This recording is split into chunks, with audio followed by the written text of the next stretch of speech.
अनमोल वचन अखिल भारतीय संत मत सत्संग के संस्थापक और गृहस्थ में आनंद योग के जनक परम संत महात्मा परम पूज्य श्री यशपाल जी महाराज अर्थात परम पूज्य भाई साहब जी द्वारा प्रतिपादित इन अनमोल वचनों का पालन करना अति आवश्यक है। ये वचन हमारी गृहस्थ आध्यात्मिक साधना के लिए मूलभूत सिद्धांत हैं, जो इस प्रकार हैं। हम दुनिया की हर चीज की कीमत आंकते हैं, अपने मानव जीवन की कीमत भी जाने व परमात्मा की प्राप्ति हेतु साधना करें। मनुष्य योनि एक उपहार है, इसीलिए परमात्मा को धन्यवाद देते हुए आधा घंटा प्रातःकाल, आधा घंटा सायंकाल पूजा अवश्य करें। सत्संग, सतनाम व सद्गुरु को प्राथमिकता देते हुए इसी के आधार पर ध्यान योगाभ्यास अवश्य करें व गृहस्थ के कार्यों को परमात्मा का कार्य समझकर उसी की याद में संपन्न करें। हर समय ये ध्यान रहे कि गुरु कृपा द्वारा परमात्मा की पवित्र सत्ता का हमारी आत्मा में वास है, अतः मन में निरंतर अपने इष्ट देव का जाप करें। मान सम्मान की इच्छा ना करें व अपमान से दुखी ना हो। परमात्मा के अतिरिक्त किसी और का भय ना करें।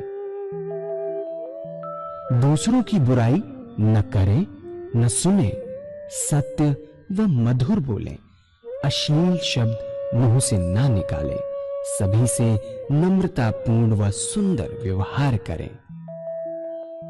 धर्म पत्नी के अतिरिक्त अपने से बड़ी से माता जैसा, बराबर की से बहन जैसा व छोटी से पुत्री जैसा व्यवहार करें।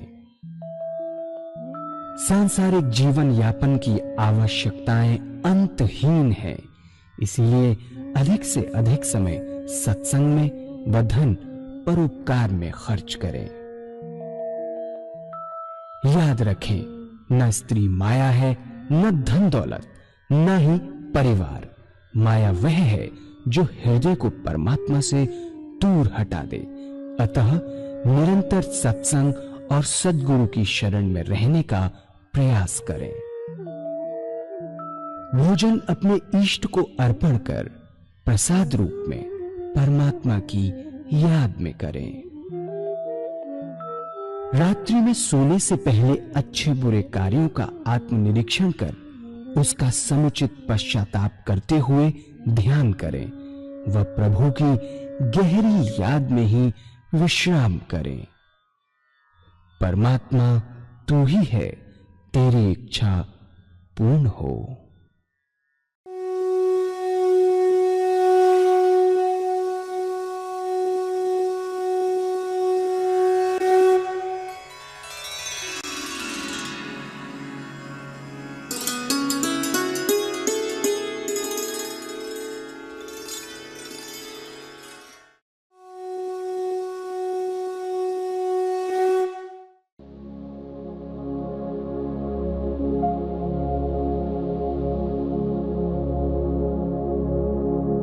जय सद्गुरुदेव जय पद शरणम श्रेयस्वरूप चरणों शरणम। जय सद्गुरुदेव जय पद शरणम श्रेयस्वरूप चरणों शरणम। तुलसीदास भगवान राम के उपासक थे और इतने भगवान राम के उपासक थे कि एक बार द्वारकाधीश मंदिर चले गए। सबने प्रणाम किया, आपने प्रणाम नहीं किया। तुलसीदास जी ने, लोगों ने पकड़ लिया, कहने लगे कि आप तो भगवान के भक्त हैं, आपने प्रणाम क्यों नहीं किया। तुलसीदास जी ने भगवान की स्तुति की और भगवान की मूर्त का बड़ा सुंदर वर्णन किया। आखिर में रो रो के कहने लगे कि तुलसी मस्तक तब झुके जब धनुष बाण लो हाथ। क्या कहा कि तुलसी मस्तक तब झुके जब धनुष बाण लो हाथ। ऐसा कहते कि भगवान के हाथ में धनुष बाण आ गया। तुलसीदास जी ने दंडवत प्रणाम किया। ऐसे एक इष्ट के उपासक थे, ऐसे ही सूरदास भगवान कृष्ण के उपासक थे। उन्हें हर जगह भगवान कृष्ण नजर आते थे और उनके साथ भगवान कृष्ण हरदम साथ रहा करते थे। वो कहते थे कि दर दीवार दर्पण भय चित देखूं तित तोय, काकर पातर ठीकरी भय यार सी मोय। क्या? दर दीवार दर्पण भय चित देखूं तित तोय, काकर पातर ठीकरी भय यार सी मोय। कंकड़ों में, पत्थरों में उन्हें भगवान कृष्ण नजर आते थे। इस तरह जितने साकार भक्त हुए सब एक ही इष्ट के उपासक थे। इसलिए साकार पुजारी को अपना एक इष्ट निश्चित करना बहुत आवश्यक है, और वो जिसको आपकी आत्मा कबूल करे, जबरदस्ती नहीं। अगर भगवान शिव को आत्मा कबूल करती है तो भगवान शिव की आराधना करिए। अगर राम आत्मा कबूल करती है तो राम की आराधना कीजिए। जिसको आपकी आत्मा कबूल करे उसी का ध्यान बनेगा, उसी से चित्त एकाग्रता प्राप्त हो सकेगी। अगर बार बार बदलेंगे, बहुत सी मूर्तियों का ध्यान करेंगे तो पूजा का मकसद पूरा नहीं होगा। पूजा करने के लिए कुशा या कंबल का आसन हो, धूप दीप जलाएं, अगरबत्ती जलाएं, वातावरण शुद्ध करें और साफ सुथरी चादर बिछाएं। बड़े प्यार से बैठिए, रात्रि के बस बदल कर बैठें। यदि स्नान नहीं कर सकते तो कोई बात नहीं, मुंह हाथ धोकर बैठे सुख आसन से। जिस आसन पर बैठे हैं सुख आसन है, आसन भी बहुत सारे। फिर अपने इष्ट को सामने देखें कि आपका इष्ट सह शरीर आपके सामने विद्यमान है, ऐसा विचार कीजिए। फिर कोई भक्ति भाव से भरा भजन गाइए तो क्या होगा कि जितने आपके बहिर्मुखी विचार दुनिया के हैं उनसे मन हटकर ईश्वर की तरफ लग जाएगा। और इसके बाद जब आप ध्यान करेंगे तो ध्यान बनेगा। पहले बाहर अपनी इष्ट की मूर्त को बनाइए, ध्यान करिए, और जब वो पवित्र मूर्त सामने स्पष्ट हो जाए उस पवित्र मूर्त को अपने हृदय में बैठाइए इतने प्यार से कि ना कोई दूसरा विचार रह जाए, ना ख्याल। हमारी आत्मा हमारे मन को देखती रहती है, बताती रहती है कि हम क्या सोच रहे हैं। जब मन हट जाए तब फिर प्यार से उस पवित्र मूर्ति पर जमाए, फिर ना कोई विचार रहेगा ना ख्याल। जब चेतन अवस्था में लौटेंगे उसी का ध्यान में लौटेंगे और उस समय बड़ी सुंदर अनुभूति आपके हृदय मस्तक आनंद भर गया। इतनी सुंदर अनुभूति होगी कि जितना मस्तक पर भार था वह हल्का हो गया। यह है पूजा का तरीका जो इन संत महात्माओं ने बताया साकार पुजारियों के लिए। यदि ऐसे पूजा करेंगे तो उसका विशेष लाभ होगा। चित्त की एकाग्रता प्राप्त होगी, सुषुप्ति की अवस्था प्राप्त होगी और सुषुप्ति से धीरे धीरे सहज समाधि में प्रवेश करेंगे। दूसरे वो भाई है जो निराकार भगवान के उपासक है, जो परमात्मा को मूर्ति में नहीं मानते, वो नाम को पकड़े भगवान के और उस नाम को चुने जो आपकी आत्मा कबूल करे। कोई ना कोई नाम से तो याद करते ही होंगे, हिंदू भाई ओम, मुसलमान भाई अल्लाह, सिख भाई वागुरु, क्रिश्चियन भाई क्राइस्ट या गॉड, जो आपकी आत्मा को अच्छा लगे उसे पकड़े। आसन वही, बड़े प्यार से बैठे सुखासन से, हृदय की तरफ निगाह रखें, आनंदमयी अवस्था बनाए और ये ख्याल करें कि जब आपका हृदय दुख दुख करता है, जो दुख दुखी है, बीट हार्ट बीट, उसे ओम नाम निकल रहा है। ये जो नाम चुना है वह निकल रहा है। हृदय ओम ओम कह रहा है, जबान नहीं कह रही, जिह्वा से नहीं, ख्याल से, बाय थॉट। शुरू शुरू में दिक्कत होती है, तब आप मानसिक जाप कर सकते हैं, ओम ओम ओम, और आपको बहुत स्पष्ट सुनाई देने लगता है कि हृदय से ओम की आवाज निकल रही है। ऐसी हालत पैदा होती है, ना कोई दूसरा ख्याल रहता, न विचार, ऐसे उसमें तल्लीन हो जाते हैं, अपना होश नहीं रहता, अपने आप से गायब हो जाते हैं, विचार शून्य अवस्था बन जाती है। जब चेतन अवस्था में आते हैं, वही नाम सुनते होते हैं, हमें एहसास होता है बड़े आनंद का। हमारा मस्तिष्क अनुपम आनंद से भर गया, बड़ी शांति मिली।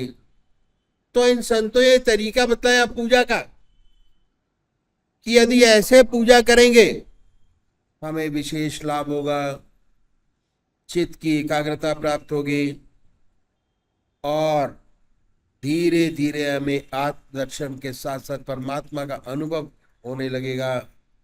और एक दिन ऐसा आएगा कि हम उससे एकाकार हो जाएंगे और ज्योति से ज्योति मिल जाएगी। ये है तरीका ध्यान शुरू करने का जो हमारे संतों ने बताया। अगर इस तरीके से पूजा करेंगे विशेष लाभ होगा, चित्त की एकाग्रता प्राप्त होगी, सुषुप्ति की अवस्था प्राप्त होगी और सुषुप्ति से सहज समाधि में प्रवेश करेंगे।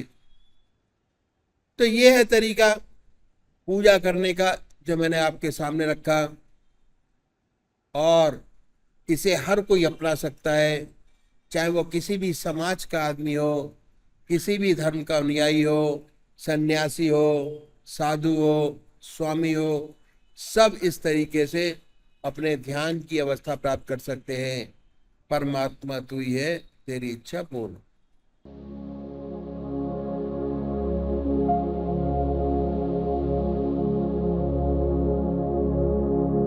जय सद्गुरुदेव जय पद शरणं श्रेयस रूप चरणों शरणं। जय सद्गुरुदेव जय पद। पूज्य माता और बंधुओं, अपने अपने परमात्मा का ध्यान करेंगे जिसको मानते हैं। जिसको मानते हैं, कोई भी राम को मानता है, कोई कृष्ण को मानता है, कोई देवी को मानता है, सब अलग अलग मानते हैं। ये हमारे जो सिस्टम है उसमें छूट है। हमारा आध्यात्मिक देश है और बहुत बड़ी छूट है। पिताजी हनुमान जी को मानते हैं, बेटा राम जी को मानता है, बेटी शिव जी को मानती है। अलग अलग, एक घर के अंदर सारे अलग अलग घटक बने हुए हैं, जो जिसको मानता है। उन्हीं को मानिए, बदलना नहीं है। मंत्र भी आपका अपना होगा, जो मंत्र आपका है उसी को याद करना। बहुत से भाई ओम को मानते हैं, ओम को मानिए। बहुत से अल्लाह को मानते हैं, अल्लाह को मानिए। जो जिसको मानता है उन्हीं का नाम लेना है, उन्हीं का ध्यान करना है। ध्यान कैसे करें? मैंने सुबह ही बताया था आपको ध्यान करने का तरीका। जिस आसन पर बैठे, इसी आसन पर बैठे, सुखासन। आसन भी बहुत तरीके के हैं, सुखासन, सिद्धासन, अर्ध सिद्धासन, बहुत सारी चीजें। जिसमें आपको सबसे ज्यादा आराम मिलता है वो आसन आपके लिए सबसे ज्यादा अच्छा है। बड़े प्यार से बैठे, खुले होके, कपड़े भी ढीले ढाले होने चाहिए, टाइट कपड़े नहीं होने चाहिए, जिससे शरीर को भी आराम मिले, मन को भी आराम मिले और आत्मा को भी आराम मिले। उसके बाद जो आपकी आत्मा है उससे प्रश्न करिए कि परमात्मा की कौन सी मूर्त, कौन सी शक्ल, कौन सी सूरत, कौन सी मूर्ति आपको सबसे ज्यादा अच्छी लगती है। कौन सा नाम आपको सबसे ज्यादा अच्छा लगता है, उसी नाम को पकड़े। वही परमात्मा की शक्ल, जिसमें परमात्मा की वो शक्ल जिसमें आपने परमात्मा की सबसे ऊंची भावना डाली हुई है, उसको अपने सामने बनाए, अपने सामने स्थापित करें। जब तक डिसाइड किया तब तक वो मूर्ति में है, फोटो में है, शक्ल में है। और जैसे ही आपने डिसाइड कर लिया ध्यान करने के लिए बैठेंगे, तो सात शरीर स्थापित करिए अपने सामने कि हमारा परमात्मा हमारे सामने सह शरीर विद्यमान है। बड़ी बड़ी आंखें हैं, गोल चेहरा है, जटाएं हैं, सर्पों की माला है, मृगशाला पर बैठे। बनाए भाई, थॉट, ख्याल से, ऊपरी भाव से नहीं, इंटरनल भाव से, ख्याल से, बाई थॉट, सोच विचार में उस भाव को उतारें।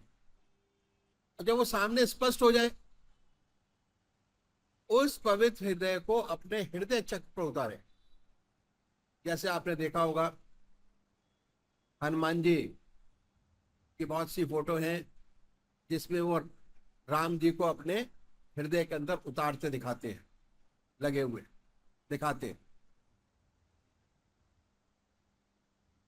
इसी तरीके से आप भी अपने इष्ट को अपने हृदय में उतारिए। आपका दिल धड़कता है, उस दिल की धड़कन में जो नाम आपका है उसको उच्चारित होते सुने। और जब तक सुनाई ना दे तब तक जिह्वा से बड़े आराम से नाम ले सकते हैं। ओम नमः शिवाय, बड़े प्यार से ओम नमः शिवाय। इतने वेग और भाव से लेना है कि संसार का कोई दूसरा विचार आपके मन और ख्याल में ना आए। पर क्या होगा कि जैसे ही आप ये काम शुरू करेंगे, ऐसे ऐसे विचार हमारे सामने आएंगे जो हमने जिंदगी में कभी सोचे नहीं होंगे। इतना वेग विचारों का हमारे सामने आता है।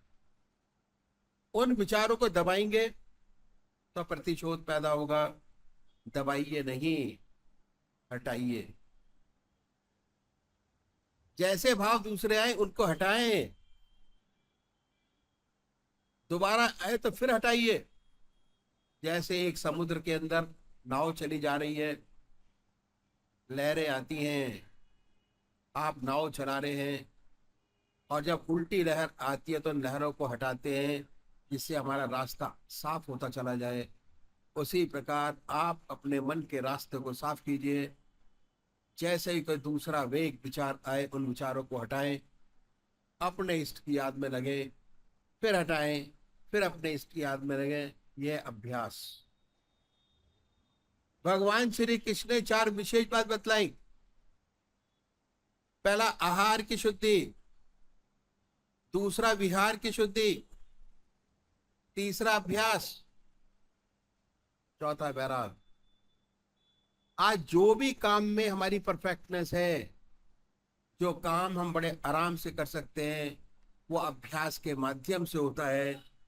हम छोटे थे, हमें चलना नहीं आता था, हमारी माँ ने उंगली पकड़कर हमको चलना सिखाया।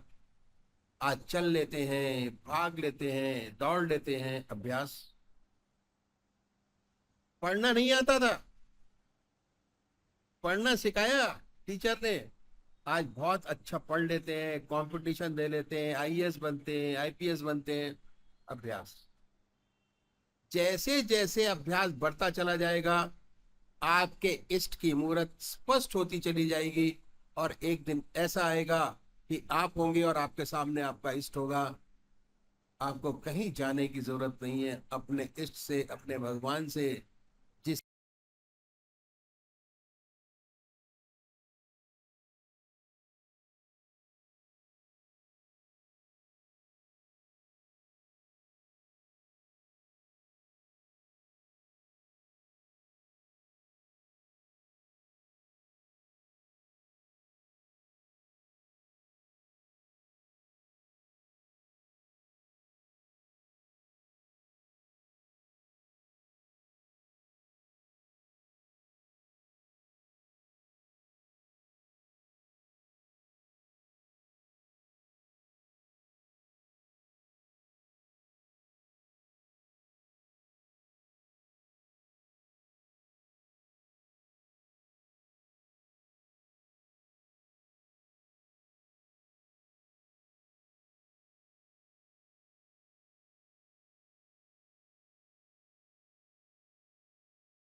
ध्यान योग के कार्यक्रम आनंद योग से निशुल्क जुड़ने के लिए संपर्क करें 9810239677।